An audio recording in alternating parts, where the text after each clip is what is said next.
Thank you, fellow Zionists, for joining Jewish National Fund USA's weekly briefing. I am Sal Lizbrand, president of Jewish National Fund USA. It is day 271 of the war in Israel. Our first guest today is Yahya Mahamid. Yahya is an Arab Israeli speaker, educator, and activist raised in the city of Al-Fahm. Yahya grew up with a negative image of Israel and the Jewish people, but personal interactions with Israeli challenged and changed his perceptions. Today, he serves as a mentor and works to empower and integrate youth from Israel's Arab minority. Notably, he volunteers as a combat infantry soldier in the Israel Defense Forces and has since dedicated his life to educating others about anti-Semitism and misinformation about Israel. Yahya was a previous guest on our Israelcast podcast. So welcome back, Yahya. Thank you for your service and for joining us today. Thank you. Thank you for having me so much. And thank you to everybody at JNF for allowing me to share my personal story with you. My last time I spoke, I don't know if any new people have joined, but my name is Yahya Zakaria Ahmed Khabazna Mahamid. My Starbucks name is Johnny. It's much shorter, much easier. I just want to take a few minutes to expand on what Saul just shared with us. I grew up in an Israeli Arab town with a very negative image about Israel. And to make things even more complicated, my mother's side of the family is in the West Bank, and most of them are working for the Palestinian Authority.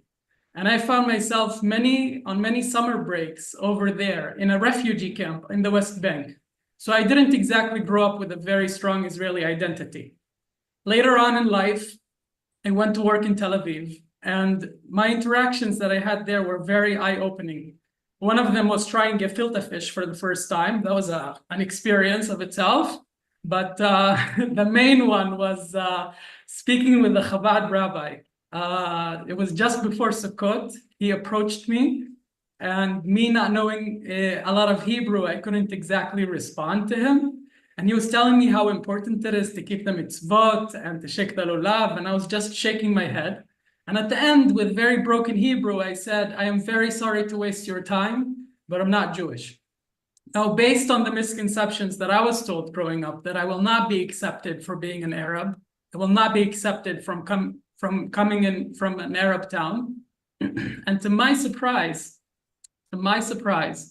that man looked me straight in the eyes and said, it doesn't matter if you're Jewish or not. What matters is that you're a good person. And I want to thank every single one of you today, because I see a lot of good people right now here with us today, especially during this time of hardship. I took it upon myself to start speaking for Israel in Arabic and educating my peers in the town about something that we didn't know. And to my surprise, unfortunately, I found out that the misconception and misinformation that was circling in my hometown were not only there, but I found myself on campuses in the US, in South Africa, in the UK, in Canada, and many other countries, fighting anti-Semitism, a word that I was never taught about, something that I was never taught about in school. The only thing that I was taught about the Jewish history was from my religion teacher when he said that Hitler did a good thing. And that is the only thing I learned about the Holocaust and about Jewish history. I've made it my life's mission to educate others and spread understanding and coexistence. But that was not enough for me. I went and I volunteered to be an IDF combat soldier in the Nachal Infantry Brigade. I found myself serving on Israel's borders, the country that I was a citizen of. I found myself serving in the Golan Heights, on the Gaza Strip near Nachal Oz. And my mission on the Gaza Strip was to block the terrorists who are trying to infiltrate into Israel and into our Israeli communities. And unfortunately, we saw their actions get translated on October 7th. And I want to take you to that very, very dark day. I live in the southern part of Israel. On that Saturday morning, I woke up like many, many other Israelis, running to the bomb shelter, not understanding what's going on. But after a few minutes, after some calm was happening, I went to the news and I saw videos and I was surprised, just like you, just like everybody else. And this did not only surprise Israelis and the Jewish community worldwide, but it also was a big surprise to the Arab community.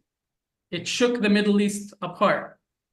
People, supporters of such organizations like Hamas, saw what their support could actually be translated into reality. And I found myself on Twitter speaking to Arabs from many different countries and explaining to them what happened on October 7th, only to be met with understanding, with compassion, with support to the families that were affected, to all of us in Israel. I recall one Egyptian man who told me that I am not the biggest Zionist, but I cannot stand behind what happened and what I've seen. So since October 7th, I have been called into the army, as many Israelis. I serve in the IDF spokesperson unit in the Arabic department. This department reaches out to the entire Arab world. It's a very important message. And my mission was mainly with the families of the kidnapped the Arab kidnappees. I went to their family and documented their story, documented who they were, and we broadcasted that to the Arab world. And to my surprise, and to the surprise of many people, the content that we broadcasted took a lot of good feed from the viewers. A lot of Arabs were surprised over what happened. And I found myself again working on social media. And this time, this is a GNF exclusive. I have never spoken about this anywhere else. Nobody knows about this, but I will share it with you here today. I have been in contact with many social activists in Gaza, people who are living in Gaza and abroad, who absolutely hate Hamas as much as we do, even more. And they have been working very, very hard on social media to delegitimize Hamas and everything that they have done to the Gaza Strip and to Israel and to the Israeli families. And they have been exposing what Hamas is really behind and what they are doing to the actual Gazans. For many of you that follow me on social media, I post a lot of videos about Gazans who are speaking up, brave Gazans who are risking their lives, their family lives, and everything that they know as a normal life, and speaking up against Hamas. And it's a very important mission to do, to elevate those kind of voices. And I wanted to come here today and share this with you.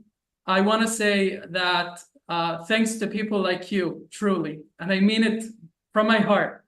Since we're approaching the 300th day of the war, I know that things are getting tired. Some of us are very tired. I hear from my friends who are serving still in reserves that they're getting tired. But I remember during my service that whenever I was getting tired, when we had a mission, when we were pushing that stretcher on our backs and it was very, very hard, I remember that this is the time that the actual test has started. The actual test starts when things get hard. And I'm very proud in the support and in the community that came together at the beginning of this war, and it still exists until today. And with organizations like JNF giving a platform for good news to spread and for hope to spread, it's a very important thing. I want to share with you a few facts that I have seen on social media, very surprising. Information that I came across about polls that were held in Gaza during the month of June. 41% of Gazans actually do not agree on the terrorist attack that happened on October 7th. This is a massive, massive number. We're seeing a lot of Gazans stand up against Hamas. Many news that I will not go into it, but I have posted it on social media. The days of Hamas are numbered in Gaza, and the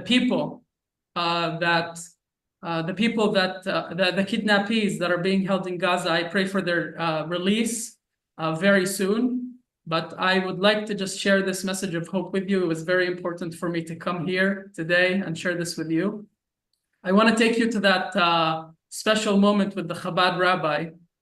He started his sentence with shalom, and he ended it with that beautiful ending. It doesn't matter if you're Jewish, what matters is that you're a good person.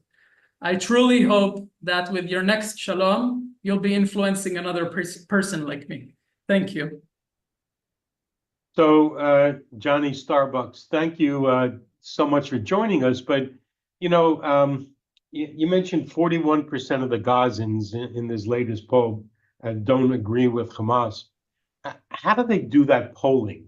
Who's responsible for that polling? And what gives you confidence in that polling?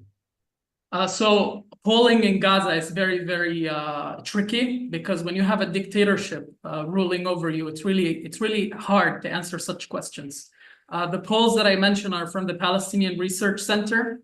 They hold polls every 3 months, and the numbers were not very surprising at the first 2 polls, showing massive support for Hamas, showing aggressiveness against the IDF forces and stuff.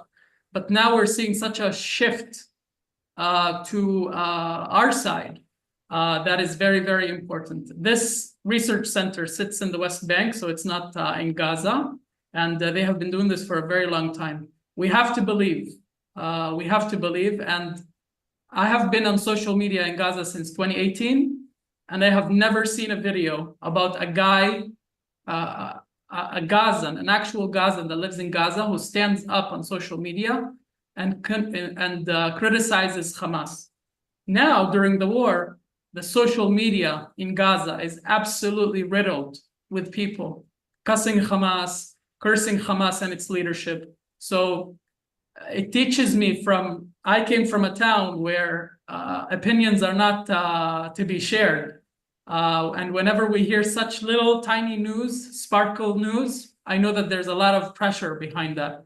I trust in this poll. Another thing that I found interesting in those polls is that 1/3 of Gazans believe in the IDF and its mission of finishing Hamas. Those numbers are very, very fascinating, and should be definitely looked at and supported. Please head to my social media, and you'll see many Gazans speaking against Hamas. Well, that sounds like it's pretty risky for those Gazans to speak against Hamas. The demographic, is it generally younger people? The demographic is younger people, not young as in teenager, but young as in people who were very surprised over what happened at the 7th of October, have lost their houses, everything that they know as a normal life. And not only that, we've seen Hamas also take it a step forward and forbid them from the international aid that was sent to them. Another example was this morning, Gazans woke up to tons and tons of chicken that was spoiled and was found in the trash, while people in Gaza sometimes don't have access to such things. So it really moves the feelings in Gaza when they see such things. We see on TikTok and on Twitter and on Instagram and Telegram, we see a massive movement against Hamas. We're speaking in the thousands, not in the tens and not in the hundreds. Well, thank you again for being with us. Today you gave us some breaking news, so we appreciate that. But we appreciate what you do and for your service with the IDF. And just thank you for being with us. And we look forward to being with you again shortly. Thank you. Our next speaker is Nimrod Rogel, CEO of Wadi Attir. Nimrod has led Project Wadi Attir for the past 2 years, focusing on sustainable initiatives and fostering collaboration with the Bedouin community. Nimrod emphasizes coexistence as a bridge to a brighter future with our neighbors, working tirelessly to promote resilience and unity in Israel, especially in the aftermath of October 7th. Nimrod is a resident of the Negev and a proud father of 4. Wadi Attir has been a JNF USA strategic affiliate for over a decade. Nimrod, thank you so much for joining us today. Thank you, Saul, and hello, everyone. And thank you for the opportunity to talk here today. So as Saul mentioned, my name is Nimrod Rogel. I live in the Negev between Sderot and Netivot. I'm a father of 4. And for the past 2 years, I've been the CEO of Project Wadi Attir. Project Wadi Attir is an island of sanity and a beacon of light in this crazy world, as I see it. We are located 20 minutes from Be'er Sheva, next to the Bedouin town called Hura, on the way to Arad. We are an agricultural farm focused on sustainable development, bringing together the Bedouin and the Jewish communities and promoting environmental and community strengthening in the Negev.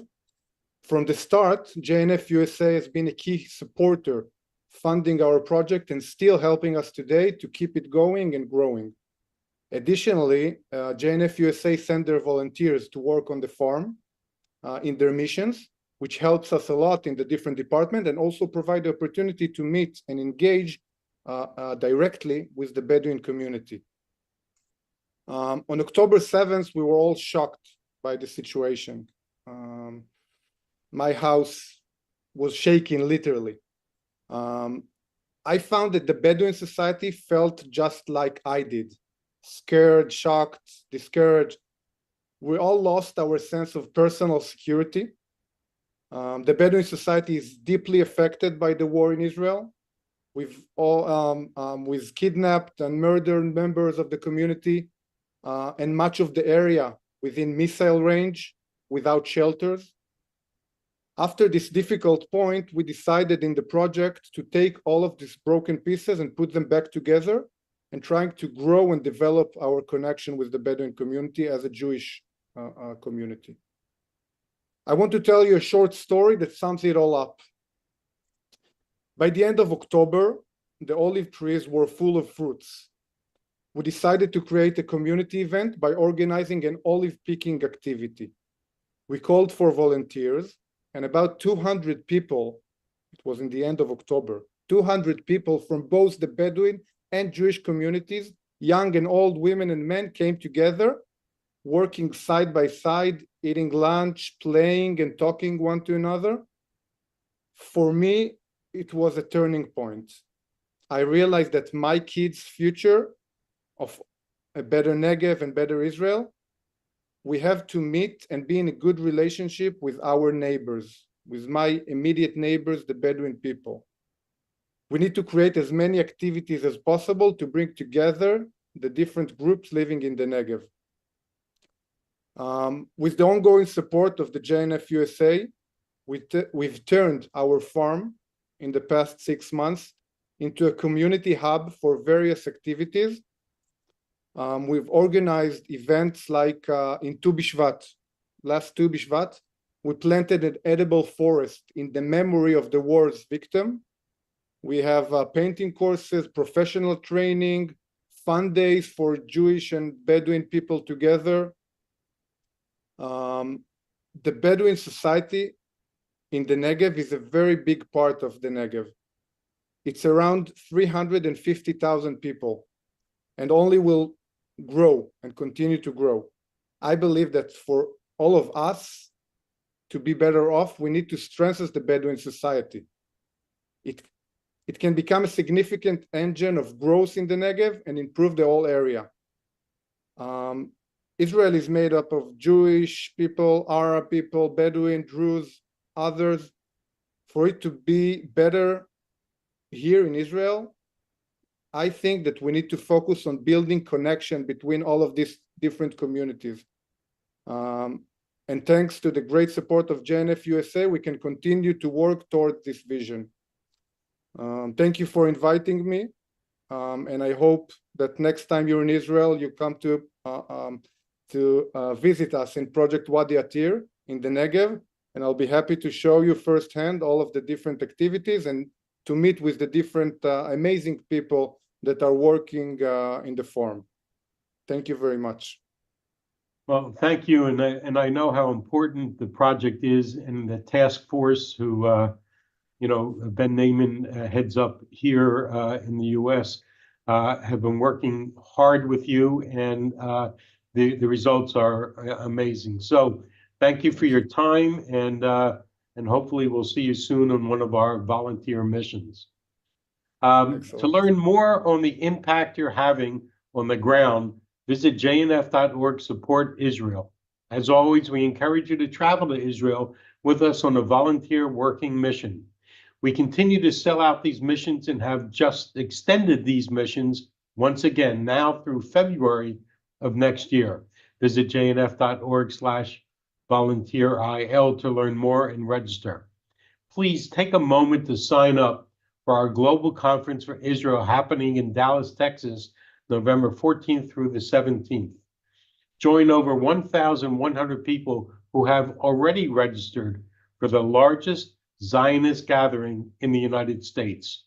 A small sample who will be presenting includes Rabbi David Wolpe, Michael Rappaport, actor, comedian, and outspoken advocate for Israel, Colonel Richard Kemp about the IDF High Moral Code of Ethics, a viewing of Primal Fear, Jews Under Siege, a new documentary, learning how anti-Semitism is being combated on college campuses. On behalf of Jewish National Fund USA, I wish you and your families a happy 4th of July. Freedom and independence are an integral part of Israel's story, something we have never taken for granted. And these shared values run deeply for us as a proud American Jew. However, and wherever you celebrate American independence, we hope you share your incredible dedication to the land and people of Israel as well. We'll see you next Wednesday, July 10th at the same time. I'm Israel Chai.